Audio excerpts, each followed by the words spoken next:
It is a new week. Hello and welcome to the marketplace. In the next 30 minutes, the Ghana Revenue Authority hints of reviewing the benchmark value policy at the port. We'll hear from the authority's Commissioner General. Shared it with some various stakeholders as far as decision makers are concerned.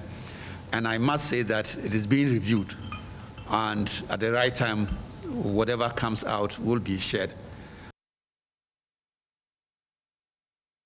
Meanwhile, Guta warned attempts to remove benchmark value policy will cause prices of goods to skyrocket and increase hardship on consumers. Also coming up in the bulletin, IMF warns rising debt stock could force governments to turn to the fund for additional financial support, which could come with a new program. You're welcome to the program. I'm Charles Ayete. We have more after this break this day.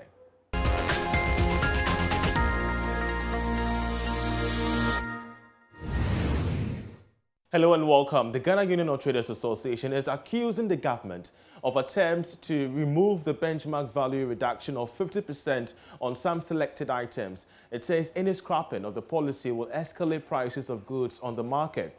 A statement signed by its president, Dr. Joseph Obin, warns that the 50% reduction on the benchmark values is the last straw of hope that retail businesses are holding on in the wake of the outbreak of COVID-19. He fears the unbearable hardship any attempts to scrap the benchmark value will cause. He therefore urges governments to investigate the abuse in the system of warehousing, goods in transit, the tax exemption policy, and find innovative ways to monitor and control these areas, which will undeniably stop or minimize drastically the excessive leakages in the system.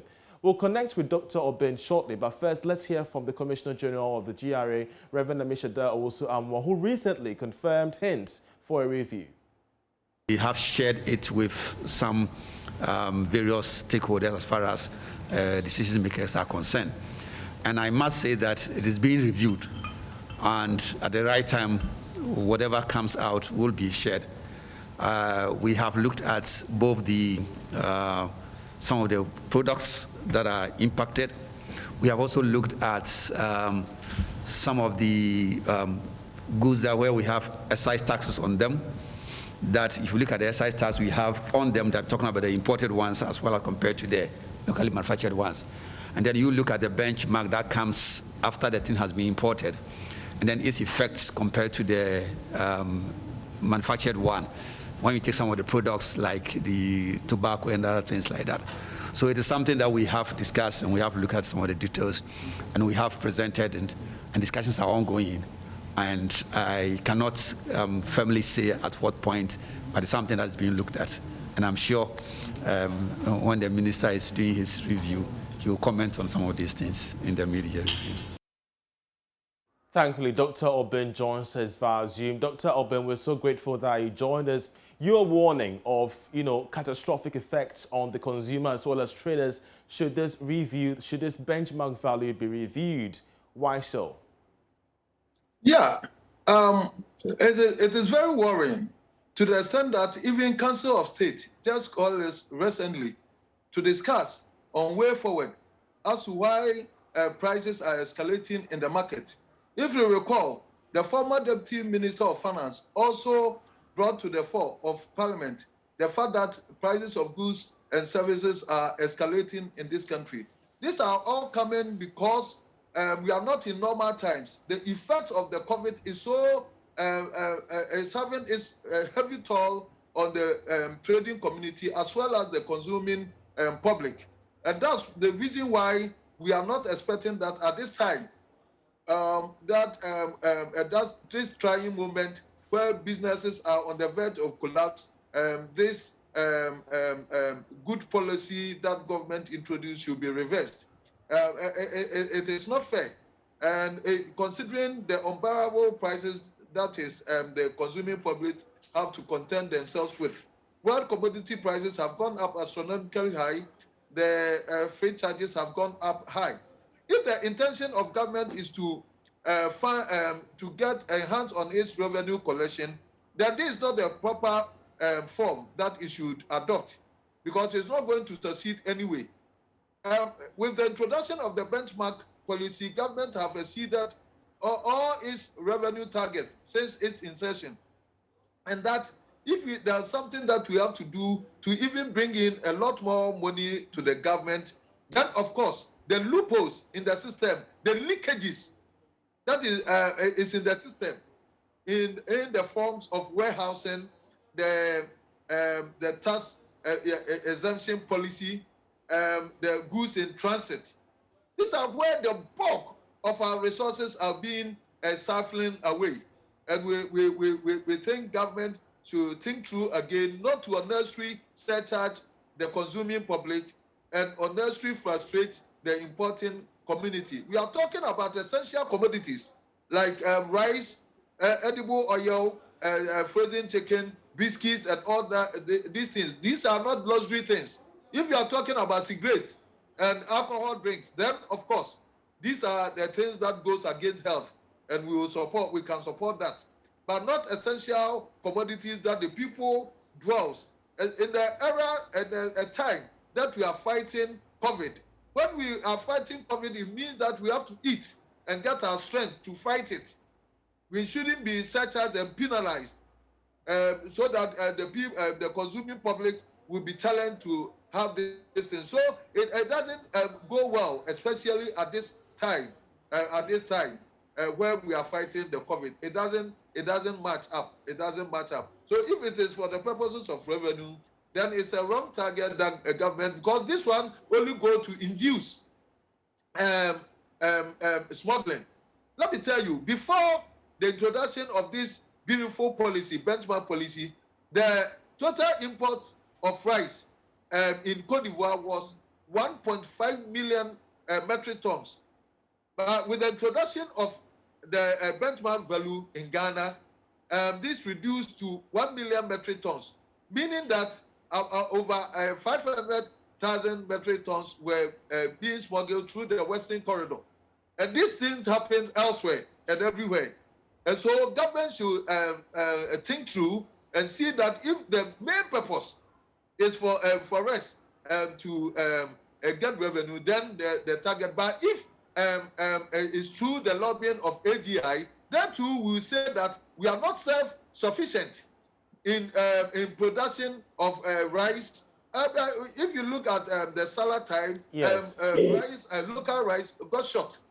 Yes, but Dr. Obin, this matter transcends that of the AGI. It cannot be said. Yeah, but this matter transcends that of the AGI, because we've been having the Agric Ministry impress on their own move to restrict the importation of rice to make way for the domestic, manufacturing of the commodity in the country, also regarding specific items. Hence, this review of the benchmark policy we're gathering on selected items, as we did here from the Commissioner General of the GRA. So this is just a question to you. This is a matter of domestication as against the high importation that we're witnessing in our economy as of now. How do we balance, these two drives? That's why we are not even succeeding, because we are talking even about smuggling, and the smuggling was even curtailed in this. So we have to look at it in a manner that it will not even affect the consuming public whilst we are waiting for us to be self-sufficient. We are talking about sufficiency, and we are not at this stage. So should it be said that until we are self-sufficient in rice production, the people of Ghana should suffer hunger? That's not what we are saying. And in any case, the rice, the local manufacturers are being given a lot of concessions. Much as we are paying duties, much as we are paying the VATs, they are not paying all this. So they are already at an advantage.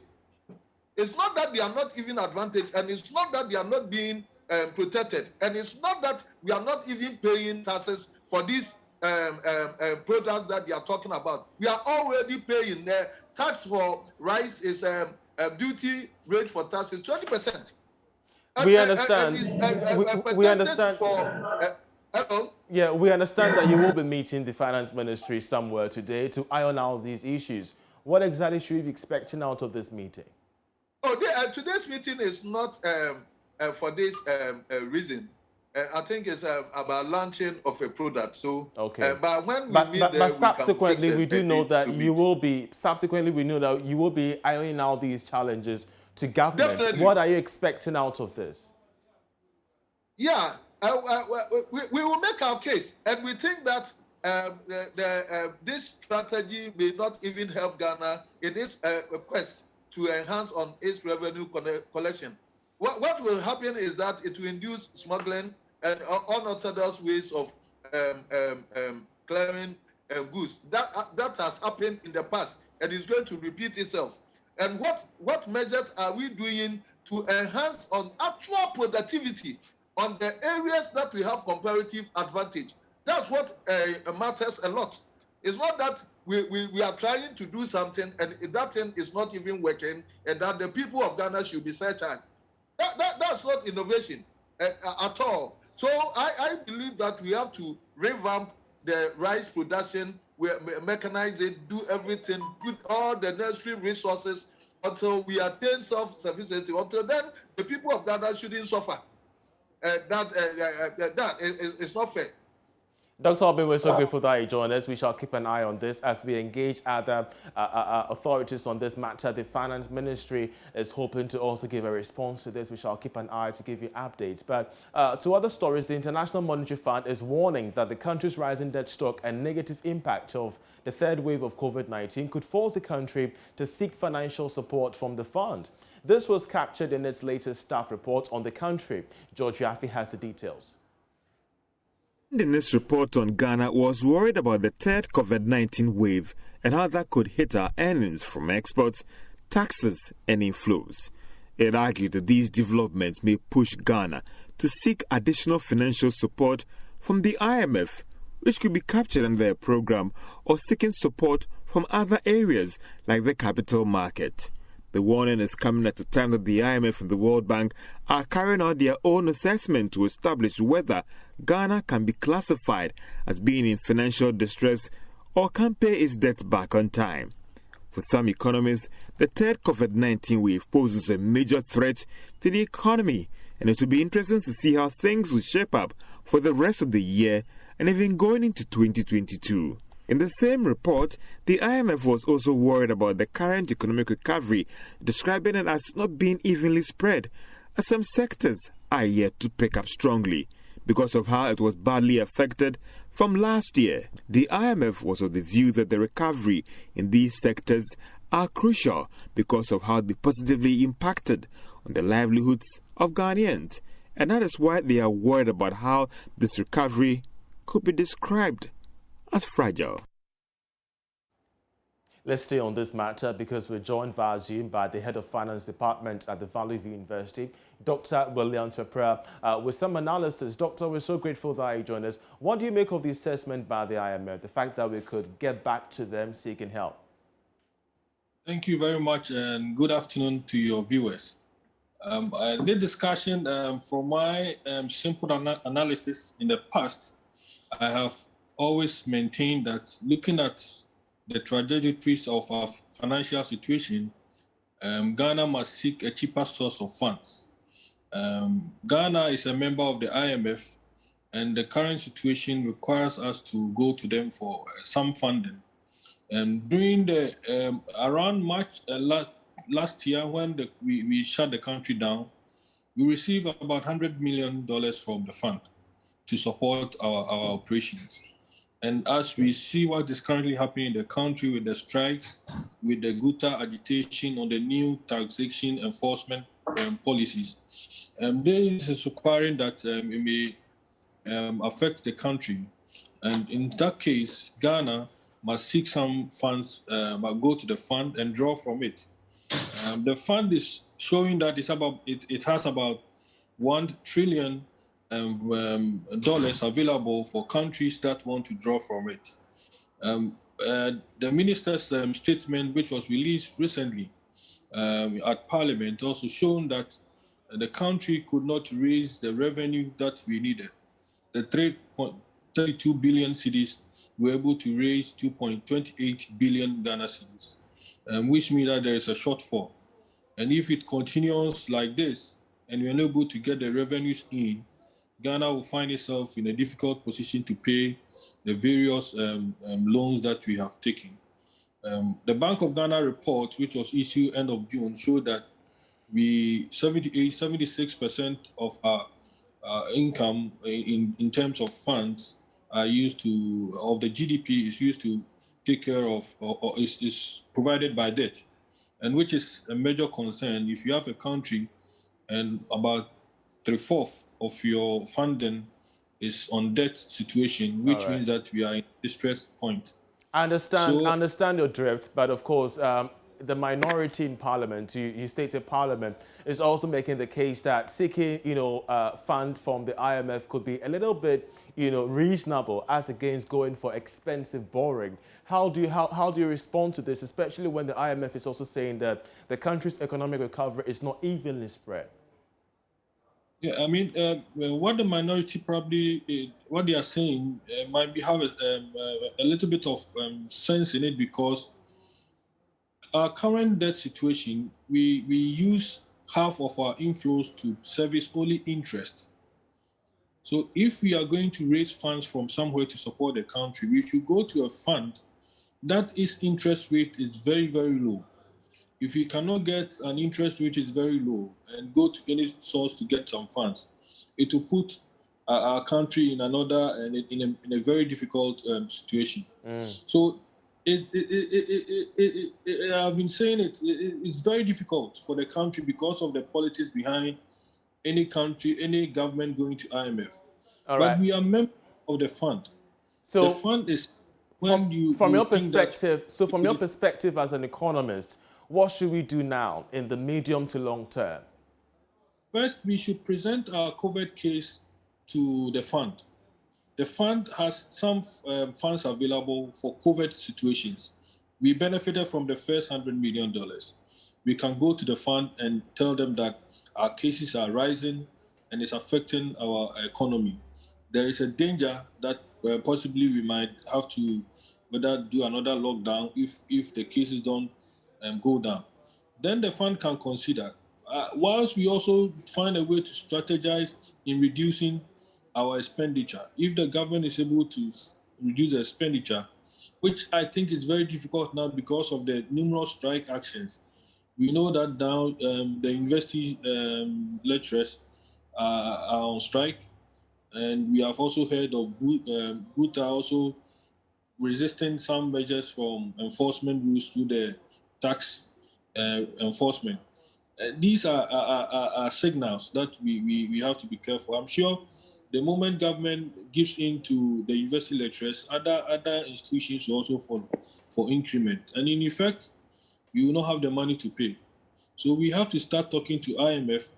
And it's good that even IMF is not waiting for Ghana to apply, but they are doing their own stress test analysis and trying to make sure that we have some money available. Let me give you what happens. What IMF does is that IMF looks at the global impact. Should Ghana be affected financially in a high financial distress, what will be the ripple effect in West Africa? Because don't forget that in West Africa, in terms of numbers, Nigeria has the numbers, but in terms of other businesses, Ghana is controlling the businesses. And if Ghana should be affected, it's going to have a ripple effect in our economy, especially West Africa. So that is why IMF is paying much attention to our situation. We shouldn't let the politics of going to IMF and this NDC, NPP matter.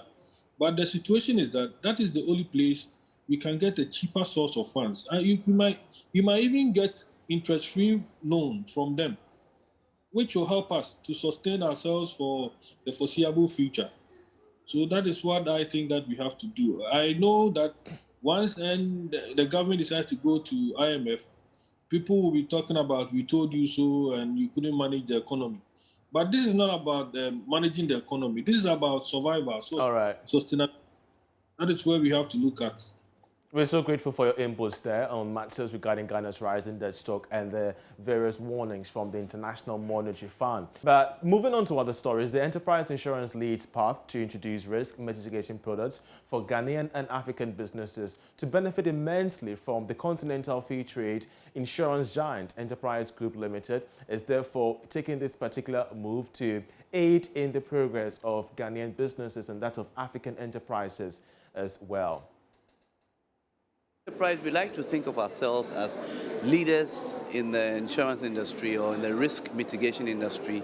So clearly, when AGI approached us, we took advantage of the platform.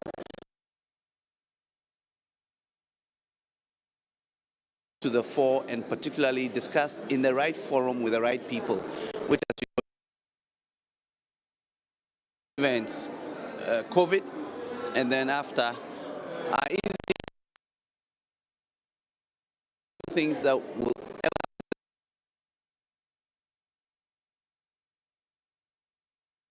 in this decade, and particularly after it's just starting. It has great potential for so many things. 1.3 billion people, that's way more than the 26 million Ghanaians. So all of a sudden we are looking at a market that we need to go understand and be able to take advantage of. Of course, as for COVID, we know what it is. If you don't innovate or strategize around what to do post-COVID, you'll be in trouble.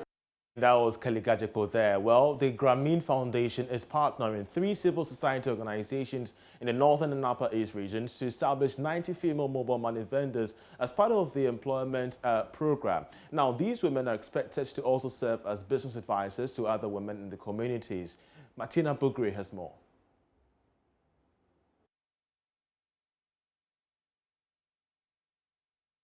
Barriers and opportunities, dissemination with key stakeholders, validate findings, and gain their inputs on the project activities. Regional Director for Africa Grameen Foundation, Alfred Yeboah, said the project, which is receiving funding from the U.S. government, is to exploit the setting up of female mobile vendors in these communities as microfinance to grow their businesses. Typically, programs come and go, funded, they end, and that's it. Especially for the non-financial services. That is, we train, we set up female agents to be providing, counseling support, awareness creation in their communities, basically serving as change agents. But the challenge always has been the sustainability of these interventions. So one, we identified that if we are able to also set these same female agents as mobile money agents, the project provided startup capital for them, train them, provide them all the support services they need to succeed as mobile money agents who are able to also accrue some profit from their business. Then we can also use them as change agents when it comes to providing gender-based violence awareness creation in their communities. The director said they would have a revolving fund to be able to scale up the project.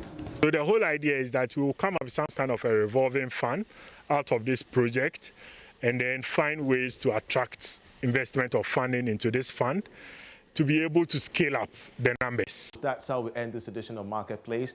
I wanted to log on to myjoyonline.com/business where you can get all the business stories that we've been talking to you about, matters regarding the market, the benchmark values at the ports where Guta has, rightly expressed concern over, and also issues regarding the mobile money operations that we also did see on our screens there. And of course, we're also grateful that you joined us for this bulletin. For more news, once again, make sure you join myjoyonline.com.